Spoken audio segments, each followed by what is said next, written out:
इससे पहले कि उत्तर प्रदेश के मुख्यमंत्री योगी आदित्यनाथ की सरकार द्वारा कांवड़ मार्ग में लगाए जाने वाले दुकानदारों के नाम प्रदर्शन से संबंधित आदेश अमली जामा पान पाता, उससे पहले ही सुप्रीम कोर्ट से योगी आदित्यनाथ की सरकार को बड़ा झटका लगा है।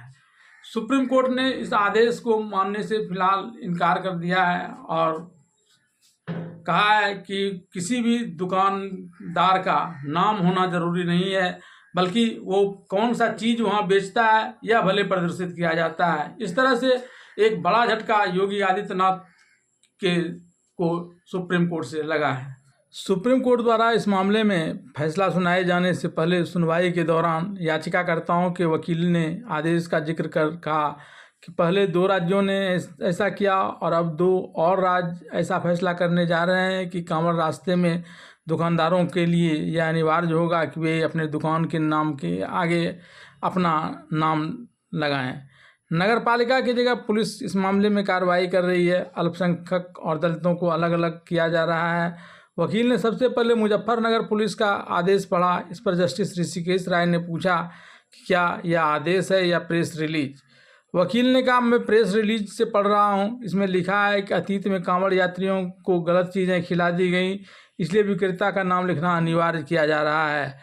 आप शाकाहारी, शुद्ध शाकाहारी, जैन आहार लिख सकते हैं, लेकिन विक्रेता का नाम लिखना क्यों जरूरी है। इस पर जज ने कहा कि इसमें तो स्वैच्छिक लिखा है।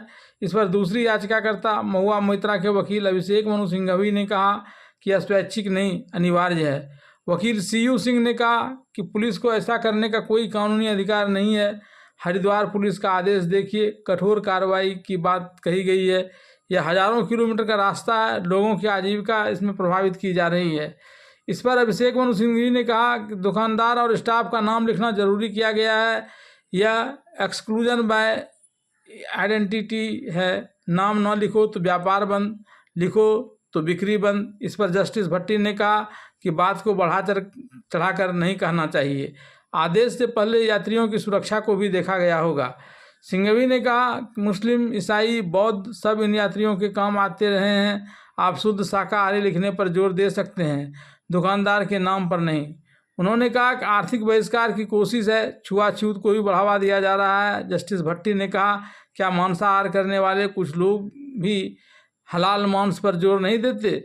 सीयू सिंह ने कहा, देखिए उज्जैन में भी प्रशासन ने दुकानदारों के लिए ऐसा निर्देश जारी कर दिया है। जस्टिस राय ने कहा, क्या कांवड़िया इस बात की भी अपेक्षा कर सकते हैं कि खाना किसी विशेष समुदाय के दुकानदार का हो, अनाज किसी विशेष समुदाय का ही उपजाया हुआ हो। इस पर सिंघवी ने कहा, यही हमारी दलील है।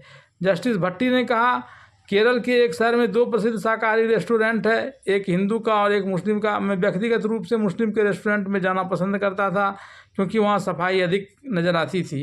इस पर सिंघवी ने कहा, खाद्य सुरक्षा कानून भी सिर्फ शाकाहारी, मांसाहारी और कैलोरी लिखने की बात करता है, निर्माता कंपनी के मालिक का नाम लिखने की नहीं। सिंघवी ने कहा कि 6 अगस्त को कांवड़ यात्रा खत्म हो जाएगी, इसलिए इन आदेशों का एक भी दिन जारी रहना गलत है। जज ने कहा, हमने याचिकाकर्ताओं की तरफ से सभी वरिष्ठ वकीलों को सुना। उन्होंने 17 जुलाई के मुजफ्फरनगर पुलिस के निर्देश को चुनौती दी है तथा इसके बाद हुई पुलिस कार्रवाई का भी विरोध किया है। जज ने कहा, इस निर्देश के चलते विवाद हुआ है। हमने हिंदी में जारी निर्देश और उसके अंग्रेजी अनुवाद को भी देखा। इसमें लिखा है कि पवित्र सावन महीने में गंगा जल लाने वाले कांवड़िया कुछ प्रकार के खानों से दूर रहना चाहते हैं। कई लोग प्याज लहसुन भी नहीं खाते हैं। जज ने कहा, दुकानदारों को अपना और कर्मचारियों का नाम लिखने को कहा गया है। याचिकाकर्ता इसे धार्मिक आधार पर भेदभाव भरा और छुआछूत को बढ़ावा देने वाला बता रहे हैं। उनका कहना है कि सिर्फ शाकाहारी और शुद्ध शाकाहारी लिखना पर्याप्त है। जज ने कहा, उन्होंने यह भी कहा कि ऐसे आदेश का कोई कानूनी आधार नहीं है। यह देश के धर्मनिरपेक्ष चरित्र को नुकसान पहुंचाता है, जो संविधान की प्रस्तावना का हिस्सा है। यह भी बताया गया कि कई कर्मचारियों को काम से हटा दिया गया है।